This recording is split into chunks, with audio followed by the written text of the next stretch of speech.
Hello students, आज के इस वीडियो में हम पढ़ेंगे कॉम्प्लेक्स इंटीग्रेशन के बारे में। तो सबसे पहले हम जान लें पहले कि कॉम्प्लेक्स इंटीग्रेशन होता क्या है। Let w is equals to f of z be a continuous function of the complex variable z and c be any continuous curve connecting two points a and b of the domain। यहाँ पे क्या कह रहा है कि अगर f of z कोई continuous function है किसी कॉम्प्लेक्स वेरिएबल z का और c कोई कंटिन्यूस कर्व है जो दो पॉइंट्स a और b को कनेक्ट कर रहा है। ठीक है, वो a और b कहाँ के पॉइंट्स हैं? डोमेन के पॉइंट्स हैं। Divide c into n parts by points z1 z2 up to zn-1।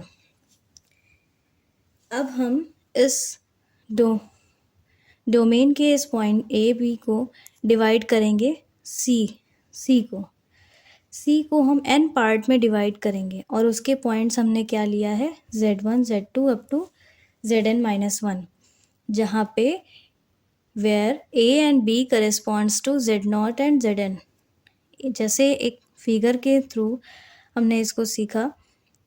ये एक कर्व है, ये पॉइंट a है, ये पॉइंट b है। ठीक है, यहाँ पे कह रहा है a corresponds to z0, a z0 है और b zn है। तो अगर हम इन दोनों का डिफरेंस निकालेंगे तो क्या होगा? zk माइनस 1, ये इन दोनों का डिफरेंस हो गया। और हमने मान लिया है कि अल्फ़ा के कोई आर्बिट्रेरी पॉइंट है इस आर्क में, डेल्टा z के आर्क में कोई भी एक पॉइंट अल्फ़ा के है। तो हम उसका सम कैसे कंसिडर करेंगे? Sn is equals to summation k running from 1 to n f of alpha के डेल्टा z के। ठीक है, डेल्टा z के जो है वो डिफरेंस है इन दोनों का, और अल्फ़ा के कोई भी आर्बिट्रेरी पॉइंट है इस आर्क में। ठीक,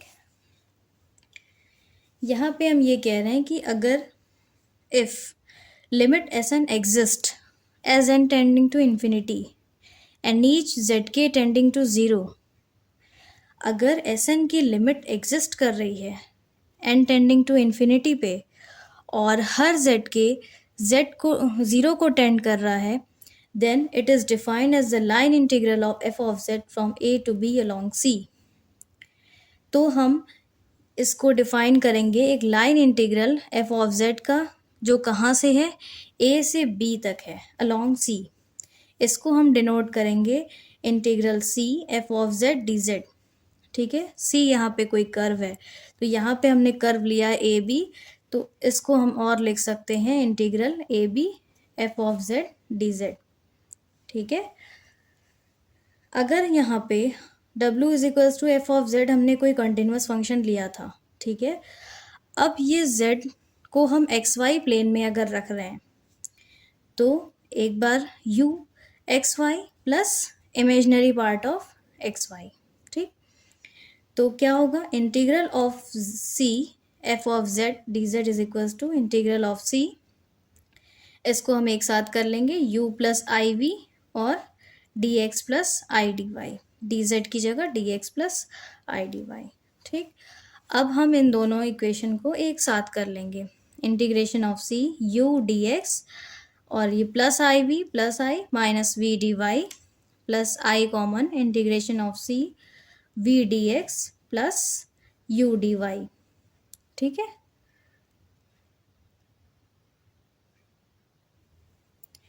नेक्स्ट हमारे पास कुछ रिजल्ट्स हैं। अगर c कोई कर्व है और ये c1 प्लस c2 के फॉर्म में है, दो कर्व हैं, तो इनका अगर हम इंटीग्रल निकालेंगे, integral c f of z dz is equals to integration of c1, पहले वाले कर्व का इंटीग्रेशन होगा प्लस दूसरे वाले कर्व का इंटीग्रेशन होगा। अगर कोई दो कर्व दिया हुआ है, अगर हम उनका इंटीग्रेशन निकालना है तो पहले इस कर्व का इंटीग्रेशन हो जाएगा, फिर इस कर्व का इंटीग्रेशन हो जाएगा। इसी तरह से एक अगला रिजल्ट है, if alpha be a complex constant, अगर अल्फ़ा कोई कॉम्प्लेक्स कांस्टेंट है तो integration of C alpha F of Z D Z क्या होगा? अल्फ़ा हमारा कांस्टेंट है, ये कांस्टेंट बाहर आ जाएगा, integration of C F of Z D Z. Cauchy integral theorem की तरफ बढ़ते हुए सबसे पहले हम जानेंगे कि एमएल इनइक्वालिटी क्या होती है। ठीक है, अगर एफ ऑफ जेड कोई कंटिन्यूअस है किसी कॉन्टोर सी पे, एफ ऑफ जेड कोई कंटिन्यूअस फंक्शन है किसी कॉन्टोर सी पे जिसकी लेंथ एल है और इसका मॉड जो फंक्शन है उसका मॉड लेस देन और इक्वल टू एम है। ठीक, तो हम इसका इंटीग्रेशन जब लेंगे तो ये लेस देन और इक्वल टू एम एल हो जाएगा। एल जो है इसकी लेंथ हो गई। ठीक है, एम एल इनइक्वालिटी के नाम से ये थ्योरम है कि अगर एफ जेड कोई कंटिन्यूअस है किसी कॉन्टूर सी पे जिसकी लेंथ एल है, अगर और उसका मॉड जो है वो लेस देन और इक्वल टू एम है, तो उसका इंटीग्रेशन का मॉड लेस देन और इक्वल टू एम एल हो जाएगा। ठीक, इसके बाद हम पढ़ेंगे Cauchy's integral theorem. Complex integration का एक इम्पॉर्टेंट टॉपिक है Cauchy's integral theorem. Cauchy's integral theorem क्या कहता है कि if F of Z B analytic, अगर एफ जेड एनालिटिक है और एफ डैश जेड कंटिन्यूअस है at every point inside and on a simple closed curve C. F Z अगर analytic है, एनालिटिक का मतलब उसका डेरिवेटिव एग्जिस्ट करता हो। ठीक है, अगर एफ जेड एनालिटिक है और उसका डेरिवेटिव कंटिन्यूअस है at every point inside and on a simple closed curve C. Every point inside, अंदर के सारे पॉइंट, कोई क्लोज्ड कर्व है इसके अंदर के सारे पॉइंट पे इसका डेरिवेटिव कंटिन्यूअस हो, and on a simple closed curve C, और इस कर्व पे जितने पॉइंट हैं उस पे उसका डेरिवेटिव कंटिन्यूअस हो, तो हम क्या कहेंगे कि अगर उसका इंटीग्रेशन लेंगे, उस फंक्शन का, जो फंक्शन एनालिटिक है उसका इंटीग्रेशन लेंगे तो वो ज़ीरो के इक्वल आएगा। ठीक है, कॉशीज इंटीग्रल थ्योरम ये कहता है कि अगर एफ जेड कोई एनालिटिक है और उसका डेरिवेटिव कंटिन्यूअस है हर पॉइंट पे जो अंदर है और जो कर्व पे है, तो उसका अगर हम इंटीग्रेशन लेंगे तो वो ज़ीरो हो जाएगा।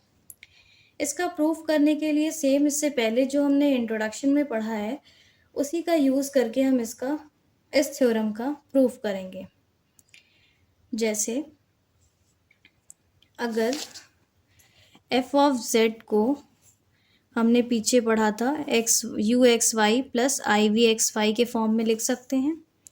फिर इसका हमने इंटीग्रेशन लिया, इसको हमने ऐसे लिखा था u plus U D X minus V D Y plus I times U D Y plus V D X. ऐसे हमने इससे पहले पढ़ा था। चूँकि हमारा डेरिवेटिव कंटिन्यूअस है तो कंटिन्यूअस होने के लिए उसके चारों पार्शियल डेरिवेटिव्स वो भी कंटिन्यूअस होंगे उस क्लोज्ड कर्व पे। चारों पार्शियल डेरिवेटिव का मतलब del u upon del x, del u upon del y, del v upon del x और del v upon del y. क्योंकि हमारा फंक्शन कंटिन्यूअस है सारे पॉइंट पे, तो उनके पार्शियल डेरिवेटिव्स भी कंटिन्यूअस होंगे इस क्लोज्ड कर्व पे। ठीक है, तो हम यहाँ पे ग्रीन्स थ्योरम अप्लाई करेंगे। ग्रीन्स थ्योरम ये कहता है कि अगर integration of C P D X plus Q D Y है तो ये रीजन का इंटीग्रेशन हो जाएगा del Q upon del X minus del P upon del Y D X D Y. ये हमारा ग्रीन्स थ्योरम हो गया। हम यहाँ पे इस ग्रीन्स थ्योरम का अप्लाई करके, ग्रीन्स थ्योरम को यूज़ करके हम यहाँ पे इस थ्योरम को प्रूव करेंगे। चूँकि हमारा फंक्शन एनालिटिक है तो वो कॉशी रीमान इक्वेशन को सेटिस्फाई करेगा। कॉशी रीमान इक्वेशन ये कहता है अगर f कोई फंक्शन है d से c पे, किसी भी डोमेन से कॉन्टोर पे है, ये कोई फंक्शन है जहाँ पे f ऑफ x क्या होगा u x Y plus I we x Y,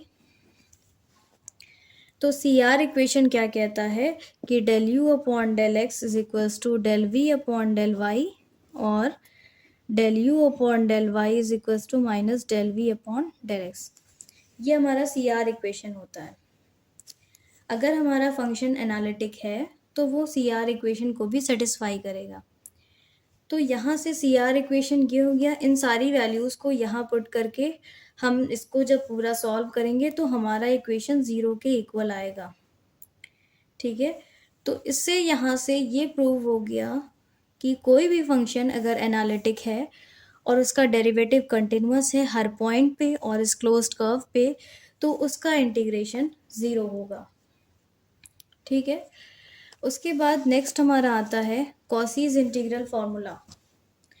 Cauchy's integral formula क्या कहता है, अगर कोई फंक्शन f(z) एनालिटिक है with in and on a closed contour C, उस कॉन्टोर के अंदर और ऑन और इस पे, इसके अंदर एनालिटिक है और इस पॉइंट पे एनालिटिक है, और ए कोई पॉइंट है जो C के अंदर है, ए कोई पॉइंट है जो यहाँ पे है, तो हमारा फंक्शन का उस पॉइंट के पे वैल्यू क्या होगी, 1/2 pi i integration of C f of z upon z minus a dz।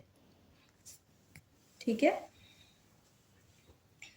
अगर एफ जेड एनालिटिक है उस क्लोज्ड कर्व के अंदर और क्लोज्ड कर्व पे, और एक कोई पॉइंट है जो उस कर्व के अंदर है, तो हमारा फंक्शन क्या होगा उस पॉइंट पे, 1/2 pi i integration of C f of z upon z minus a dz। Complex integration में एक बहुत इंपॉर्टेंट थ्योरम है जिसका नाम है टेलर्स थ्योरम। टेलर्स थ्योरम ये कहता है if a function F Z is analytic, अगर कोई फंक्शन एफ जेड एनालिटिक है, एनालिटिक का मतलब उसका डेरिवेटिव एग्जिस्ट करता हो, अगर कोई फंक्शन एनालिटिक है with in a circle, circle के अंदर, यहाँ पे ये बात कही जा रही है कि अगर कोई फंक्शन एनालिटिक है सर्कल के अंदर जिसका centre z is equals to a है और उसका रेडियस r है, then at every point z inside C, तो z का हर पॉइंट, C के अंदर z का हर पॉइंट क्या होगा हमारा, f of z is equals to summation n running from 0 to infinity a n z minus a की पावर n। ये a हमारा सेंटर है, ठीक है, जहाँ पे a n क्या होगा, F N A upon N factorial, function का उस पॉइंट पे nth derivative upon n factorial. ये हमारा टेलर्स थ्योरम है। अगर कोई फंक्शन एफ जेड एनालिटिक है सर्कल के अंदर जिसका सेंटर a है और रेडियस r है, तो हर पॉइंट z के हर पॉइंट पे फंक्शन की क्या वैल्यू होगी, F Z is equals to summation n running from 0 to infinity a n z minus a to the power n। ठीक है, टेलर्स थ्योरम में एक टेलर सीरीज आती है जिसमें ये दो सीरीज बहुत ही इंपॉर्टेंट है, जैसे 1 + x की पावर -1, यहाँ पे प्लस है अंदर और इसके पावर में माइनस है। अगर ऐसे ऑल्टरनेट सीरीज आती है तो ये सीरीज भी ऑल्टरनेट्स होंगी। यहाँ पे कंडीशन क्या होगी कि मॉड x जो है वो 1 से छोटा होगा, और अगर ये दोनों सीरीज, दोनों साइन नेगेटिव हैं तो यहाँ पे सारी साइंस पॉजिटिव हो जाएंगी, और इसमें भी ये कंडीशन है कि मॉड x लेस देन 1 होगा। ठीक है, ये टेलर सीरीज का एक्सपेंशन है।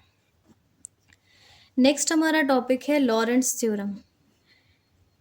लॉरेंट्ज थ्योरम क्या कहता है, if a function F Z is analytic in the ring shaped region between two concentric circle C and C1, अगर कोई फंक्शन एफ जेड एनालिटिक है रिंग शेप्ड रीजन में, रिंग शेप्ड रीजन, एक ये सर्कल है, एक इसके अंदर ये सर्कल है, एक सर्कल C है, एक C1 है, ठीक है, दो कंसेंट्रिक सर्कल्स हैं जिसके दोनों के सेंटर A हैं, ठीक, और एक की रेडियाई R है, एक की रेडियाई R डैश है, ठीक।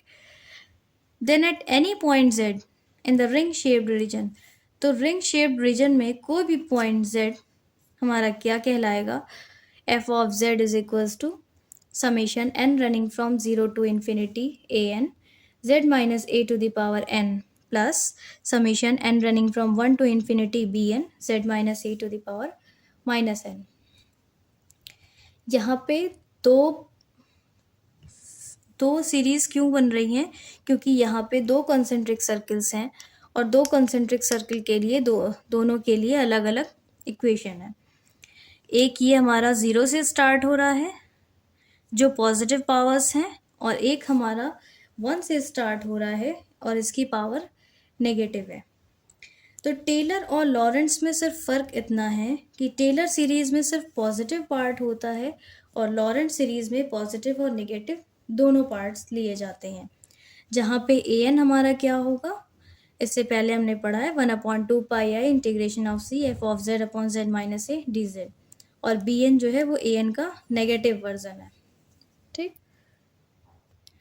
कॉम्प्लेक्स इंटीग्रेशन में नेक्स्ट टॉपिक हमारा आता है सिंगुलैरिटी। सिंगुलैरिटी क्या होती है?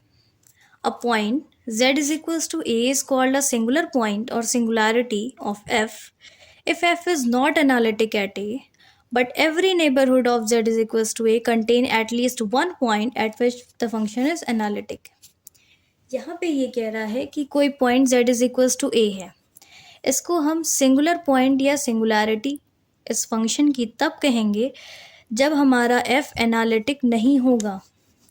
f एनालिटिक नहीं होगा मतलब उसका डेरिवेटिव एग्जिस्ट नहीं करेगा, बट डेरिवेटिव तो एग्जिस्ट नहीं करना चाहिए, but every neighbourhood of z is equals to a contain at least one point. लेकिन z is equals to a के अबाउट हर नेबरहुड कम से कम एक ऐसा पॉइंट रखे जहाँ पे फंक्शन एनालिटिक हो। मतलब फंक्शन उस पॉइंट पे एनालिटिक नहीं है, लेकिन उसके नेबरहुड में हर पॉइंट ऐसा मिले, कम से कम एटलीस्ट वन पॉइंट ऐसा मिले जहाँ पे हमारा फंक्शन एनालिटिक हो।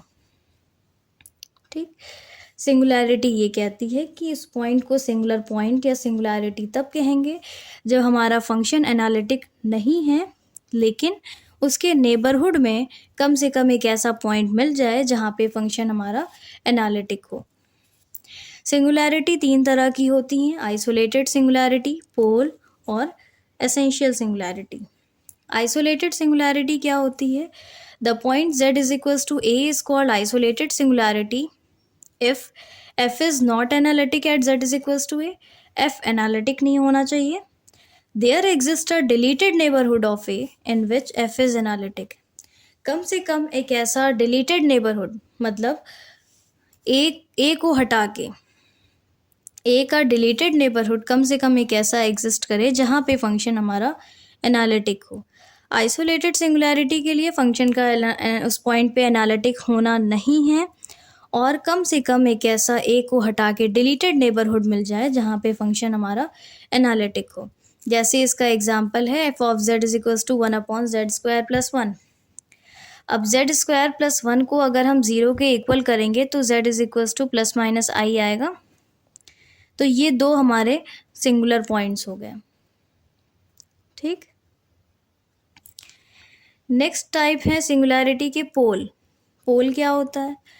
Late f has isolated singularity at z is equals to a, then z is equals to a is called pole of order m if limit z tends to a f of z does not exist finitely and limit z tends to a z minus a to the power m f of z is finite and non-zero। Pole क्या कह रहा है कि अगर f कोई isolated singularity है, f कोई function है जिसके पास आइसोलेटेड सिंगुलैरिटी है z is equals to a पे, तो z is equals to a को हम पोल तब कहेंगे ऑर्डर m का जब उसकी लिमिट उसके सेंटर पे z टेंडिंग टू a पे इस फंक्शन की लिमिट एग्जिस्ट ना करे, और z minus a to the power m अगर हम इसको हटा के इस फंक्शन की लिमिट निकालें तो ये फाइनाइट और नॉन ज़ीरो आए। तो पोल में हमारा ये हो गया कि f जो है वो आइसोलेटेड सिंगुलैरिटी होना चाहिए उस पॉइंट पे, और उस पॉइंट को हम पोल तब कहेंगे जब उसकी लिमिट फाइनाइटली एग्जिस्ट ना करे, और उस पॉइंट को हटा के अगर हम उस फंक्शन की लिमिट निकाल रहे हैं तो वो फाइनाइट और नॉन ज़ीरो आनी चाहिए। जैसे इसका एग्जाम्पल है f of z is equals to sine z upon z²। यहाँ पे हमारा फंक्शन उस पॉइंट पे एग्जिस्ट नहीं करेगा फाइनाइटली, और अगर उसका हम सेंटर पॉइंट माइनस कर दें तो हमारा फंक्शन फाइनाइट और नॉन ज़ीरो आएगा। पोल जिसका ऑर्डर 1 हो वो सिंपल पोल कहलाता है, वो पोल जिसका ऑर्डर 2 हो वो डबल पोल कहलाता है। एसेंशियल सिंगुलैरिटी पढ़ने से पहले हम रिमूवेबल सिंगुलैरिटी की बात करेंगे, क्योंकि रिमूवेबल सिंगुलैरिटी का यूज़ एसेंशियल सिंगुलैरिटी में होता है। रिमूवेबल सिंगुलैरिटी क्या होती है? If z is equals to a is isolated singularity of f, अगर z is equals to a कोई आइसोलेटेड सिंगुलैरिटी है f का, सच दैट इस तरह से है कि अगर उसका limit z tending to a निकालें फंक्शन का तो वो फाइनाइटली एग्जिस्ट करे। ठीक है, तो जो z is equals to a होगा वो रिमूवेबल सिंगुलैरिटी होगा। क्या कह रहा है इसमें, अगर z is equals to a isolated singularity हो, किसी कोई भी फंक्शन f है, उसका एक point z is equals to a है, ये आइसोलेटेड सिंगुलैरिटी होगी इस फंक्शन की। अगर उसका लिमिट उस पॉइंट के अबाउट निकालेंगे उस फंक्शन का लिमिट, तो वो फाइनाइटली एग्जिस्ट करना चाहिए। अगर वो फंक्शन फाइनाइटली एग्जिस्ट कर रहा है तो उस पॉइंट को हम कहेंगे रिमूवेबल सिंगुलैरिटी। ठीक है, तो रिमूवेबल सिंगुलैरिटी का यूज़ हम एसेंशियल सिंगुलैरिटी में कर रहे हैं। एसेंशियल सिंगुलैरिटी क्या होती है? An isolated singularity z is equals to a of f is said to be essential singularity if it is neither removable singularity nor pole. वो isolated singularity z is equals to a, किसी भी function f की z is equals to a पे अगर कोई isolated singularity है, उसको हम एसेंशियल सिंगुलैरिटी तब कहेंगे if it is neither removable nor pole, ना रिमूवेबल सिंगुलैरिटी हो ना पोल हो। ना रिमूवेबल का मतलब ना उसकी लिमिट फाइनाइटली एग्जिस्ट करना चाहिए, और पोल का मतलब अभी हमने क्या पढ़ा कि अगर उसकी लिमिट निकाले इस फंक्शन की फाइनाइटली एग्जिस्ट भी ना करे, और उस पॉइंट को हटा के अगर हम उसकी लिमिट निकाल रहे हैं तो वो फाइनाइट और नॉन ज़ीरो है। तो ये हमारी एसेंशियल सिंगुलैरिटी है। एसेंशियल सिंगुलैरिटी को हम एक ईजिएस्ट वे में ऐसे भी कह सकते हैं कि अगर principal part Laurent series expansion का f जो इनफाइनाइट टर्म्स कंटेन करे तो f को हम कहेंगे एसेंशियल सिंगुलैरिटी। ठीक है, अगर लॉरेंट सीरीज एक्सपेंशन का principal part means positive part अगर लॉरेंट सीरीज एक्सपेंशन का इनफाइनाइट टर्म्स अपने पास रखता हो तो उस फंक्शन को हम कहेंगे एसेंशियल सिंगुलैरिटी। जैसे इस एग्जाम्पल को आप सॉल्व करिएगा और देखिएगा कि इसमें f of z is equals to sine 1/z में एसेंशियल सिंगुलैरिटी हो रहा है। लॉरेंट सीरीज एक्सपेंशन से आप इसको सॉल्व करके देखिएगा कि इसका principal part infinite terms contain कर रहा है या नहीं। अगर इनफाइनाइट टर्म्स कंटेन करेगा लॉरेंट सीरीज एक्सपेंशन से तो हम इसको कहेंगे कि ये एसेंशियल सिंगुलैरिटी है। तो आज के इस वीडियो में हम लोगों ने क्या क्या पढ़ा? कॉसीज इंटीग्रल थ्योरम, सिंगुलैरिटी के टाइप्स और CR इक्वेशन, और हम लोगों ने क्या पढ़ा? Cauchy's integral formula, Taylor's and Laurent's theorem. Complex integration के ये सब इम्पॉर्टेंट टॉपिक्स हैं। नेक्स्ट वीडियो में हम आपको इसके आगे और रेसिड्यू पढ़ाएंगे। ठीक है, तो यहाँ तक कि अगर किसी को कोई डाउट हो तो कमेंट सेक्शन में ज़रूर बताएंगे।